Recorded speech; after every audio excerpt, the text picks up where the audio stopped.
الرحمن الرحیم نحمدہ ونصلی علی رسولہ الکریم اما بعد۔ محترم بزرگوں اور دوستوں، پس پردہ ماں اور بہنوں اور عزیز بچوں، آپ کے سامنے قرآن حدیث کی روشنی سے ایک بہت اہم عمل وظیفہ پیش کیا جا رہا ہے۔ وہ وظیفہ بڑا مبارک ہے ان حضرات کے لیے جو لوگ اولاد سے مایوس ہو چکے ہیں۔ پہلے تو یہ یاد رکھیں کہ اولاد کا دینا اللہ کے قبضے میں ہے، یہ ہمارا عقیدہ ہے، قرآن کا فیصلہ ہے۔ قرآن پاک میں اللہ تعالیٰ فرماتے ہیں او یزوجہم ذکرانا و اناثا ویجعل من یشاء عقیما۔ اللہ تعالیٰ جس کو چاہتے ہیں بیٹیاں دیتے ہیں، جس کو چاہتے ہیں بیٹے دیتے ہیں، جس کو چاہتے ہیں دونوں دیتے ہیں، اور جس کو چاہتے ہیں محروم رکھتے ہیں۔ لیکن کوشش کرنا، علاج کرنا، دوا کرنا یہ سنت ہے، تو سنت کے دائرے میں ہمیں کوشش کرنی چاہیے۔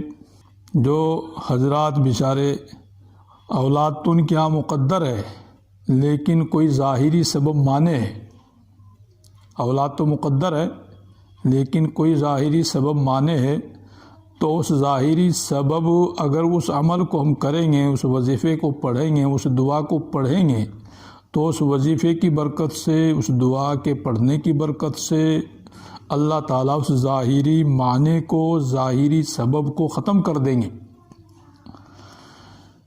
اور اس کے ذیل میں واقعہ بیان کیا جاتا ہے۔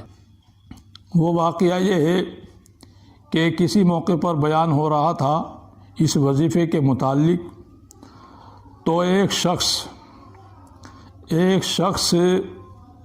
کہ یہاں کوئی اولاد نہیں تھی، اس نے بہت علاج کرایا، بڑے بڑے ڈاکٹروں کے پاس ہو گیا۔ آخر میں ایک بہت بڑے ڈاکٹر جو لیڈیز ڈاکٹر تھے ان کے یہاں پہنچا، تو اس لیڈیز ڈاکٹر نے ان کو یہ کہا کہ بھائی آپ جتنی چاہیں کوشش کر لیں، آپ کے یہاں کوئی اولاد نہیں ہوگی، اور اگر ہو بھی گئی تو وہ معذور ہوگی، یا تو ہاتھ سے یا پاؤں سے معذور ہوگی یا آنکھ سے معذور ہوگی، کوئی نہ کوئی عیب اس اولاد میں ضرور ہوگا۔ اگر ہو بھی گئی، اول تو ہونے کی نہیں، اور اگر ہو بھی گئی تو وہ معذور اولاد ہوگی۔ وہ شخص جو ہے بڑا نامایوس ہوا، بڑا نا امید ہوا، تو ایک موقع پر وہ حضرت کی خدمت میں پہنچا، تو حضرت اس وظیفے کے متعلق بیان کر رہے تھے۔ اس نے بات کو توجہ سے سنا اور اس نے اس عمل کو کرنا شروع کر دیا۔ روزانہ عشاء کی نماز کے بعد بستر پر جانے کے بعد اس وظیفے کو پڑھتے تھے، اور دونوں میاں بیوی اللہ سے دعا کیا کرتے تھے۔ اس کے بعد نتیجہ یہ ہوا کہ کچھ امید ہو گئی، 2 مہینے ہو گئے، ان کو بڑی خوشی ہوئی، یہاں تک کہ 4 مہینے ہو گئے، 6 مہینے ہو گئے، 9 مہینے کے بعد اللہ تعالیٰ نے ان کو نیک صالح لڑکا خوبصورت عطا فرمایا۔ جب لڑکا ہو گیا تو وہ شخص مٹھائی کا ٹوکرا لے کر حضرت کے پاس پہنچا۔ حضرت اس کو خاص جانتے نہیں تھے کہ کون شخص ہے۔ حضرت نے پوچھا بھئی یہ مٹھائی کیسی ہے؟ کہا کہ حضرت آپ نے جو عمل بتایا تھا، آپ عمل کے متعلق جو تقریر کر رہے تھے، لوگوں کو سمجھا رہے تھے، میں بھی اس مجمع میں تھا، تو میں نے اس پر عمل کیا، اور اس نے پوری کارگزاری بتائی جیسا کہ میں نے آپ کو یہ واقعہ بتایا۔ تو اس شخص نے حضرت کو یہ پورا واقعہ سنایا۔ کہا جی میں بالکل مایوس ہو گیا تھا، آپ کے وظیفے کی برکت سے اللہ تعالیٰ نے مجھے نیک صالح اولاد دی، لڑکا دیا، بڑا خوبصورت ہے اور اس کے اندر کوئی عیب نہیں ہے۔ تو پھر حضرت نے اس کی مٹھائی لی اور لوگوں کے درمیان میں تقسیم کر دی۔ تو یہ اتنا بہترین وظیفہ ہے میرے بھائیو بزرگوں۔ اللہ تعالیٰ اپنے کلام پاک کی لاج رکھتے ہیں، اپنے مبارک ناموں کی لاج رکھتے ہیں، اس لیے مایوس نہیں ہونا چاہیے۔ تو وہ حضرات جو اولاد سے مایوس ہو چکے ہیں، نا امید ہو چکے ہیں، تو ان کے لیے وظیفہ بیان کیا گیا ہے۔ وہ وظیفہ کیا ہے؟